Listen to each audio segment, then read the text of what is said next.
हम सबका मन करता है कि हम जीवन में ऐसे शिखर पर पहुँचे जहाँ हमसे ऊपर कोई ना हो, जहाँ हमें कुछ करने की आवश्यकता ना पड़े, है ना। कुछ लोग इस शिखर पर पहुँच भी जाते हैं, परंतु उनका मन सदा विचलित रहता है। कितनी मनोरंजक बात है कि जिस विश्राम को पाने के लिए हम इतनी मेहनत करते हैं, इतना परिश्रम करते हैं, वो हमें मिलता ही नहीं। कारण स्वयं सोचिए। वन का राजा होने के पश्चात भी सिंह को आखेट के लिए परिश्रम क्यों करना पड़ता है? सोचिए, मैं बताता हूँ। क्योंकि राजा होने का ये अर्थ नहीं कि वो सदा सोता रहे और मृग उसके समक्ष आके ये कहे, आइए महाराज, मुझे खाकर अपनी भूख मिटाइए। तो समझ लीजिए, कार्य आपके परिश्रम से संपन्न होते हैं, केवल कामना से नहीं। यदि आप नीचे हैं तो सदा स्मरण रखें कि आपका परिश्रम ही आपको ऊंचाइयों पर ले जाएगा, और यदि आप ऊंचाई पर रहते हैं तो वहाँ पर भी रहने के लिए आपको निरंतर परिश्रम करना होगा। अर्थात परिश्रम से मुक्ति नहीं है, क्योंकि परिश्रम ही जीवन है। सबसे अधिक महत्वपूर्ण क्या है? जीवन या जो जीवन में पाया, यात्रा या यात्रा पूर्ण करने के बाद पाया गया लक्ष्य, कर्म या उसके फल। बहुत ही महत्वपूर्ण परंतु विकट प्रश्न है।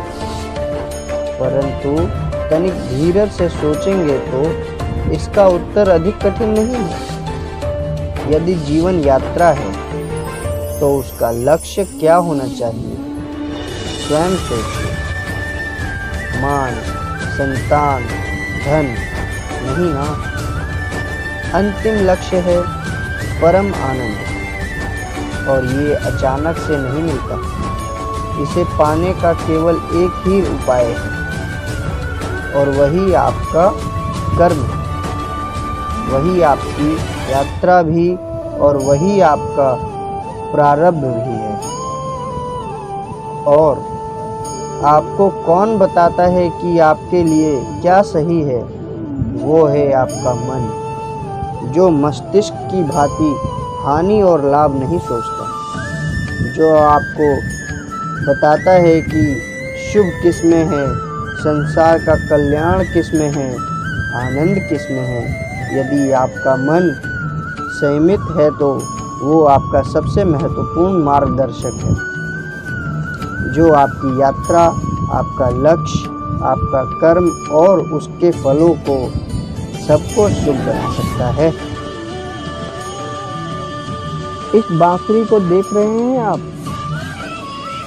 इसकी मधुर धुन सुनकर हर कोई मुक्त हो जाता है, परंतु इसकी उस पीड़ा को कोई नहीं समझ सकता है जो इसने बांस से बांसुरी बनने में पाई है।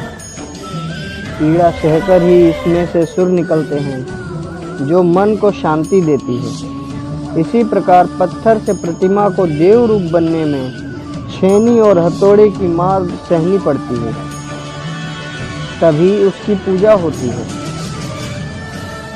बात यह है कि निर्माण के लिए स्वयं के टूटने का विज्ञान बहुत ही आवश्यक है।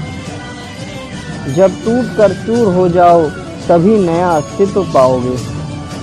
अर्थात शक्ति पाने से पूर्व पीड़ा का भोग करना आवश्यक है। यदि पीड़ा से भागोगे तो शक्ति नहीं पाओगे। अब ये आप पर निर्भर करता है कि आपको बांस बनकर रहना है या बांसुरी, पत्थर बनकर रहना है या प्रतिमा के रूप में सजना है। ये निर्णय आपका है। पिता होना बड़े आनंद का विषय है, और जितना बड़ा आनंद है उससे भी अधिक बड़ा उसका उत्तरदायित्व है। आप में से कुछ पिता होंगे, कुछ संतान, और मुझे पूर्ण विश्वास है कि आप लोग भी अपना उत्तरदायित्व अवश्य पूर्ण करते हैं। हर पिता अपनी संतान की सुख के लिए, उसके उज्जवल भविष्य के लिए रात दिन परिश्रम करता है, धन इकट्ठा करता है, सुविधाएं एकत्रित करता है। आप भी करते होंगे। हर पिता को यही लगता है कि उसने अपनी संतान को सब कुछ दे दिया है, परंतु फिर भी संतान प्रसन्न नहीं रहती। यदि आपको विश्वास नहीं तो आप भी अब स्वयं अपनी ही संतान से पूछ लीजिए।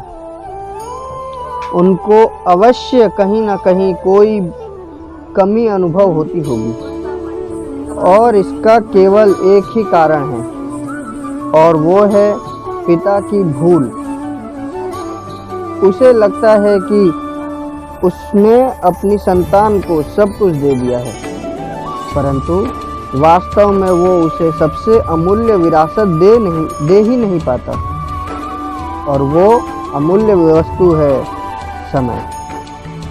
अपनी संतान को समय दीजिए, उसे समझाइए, उसके साथ खेलिए और जीवन के मैदान में उसे खेलना सिखाइए। उसे संस्कार दीजिए, उसे उसके मार्ग पर चलने दीजिए। मार्ग भटके तो उसे उचित मोड़ भी दिखाइए। विश्वास कीजिए, इससे अधिक कोई अमूल्य वस्तु आप अपनी संतान को नहीं दे सकते हैं।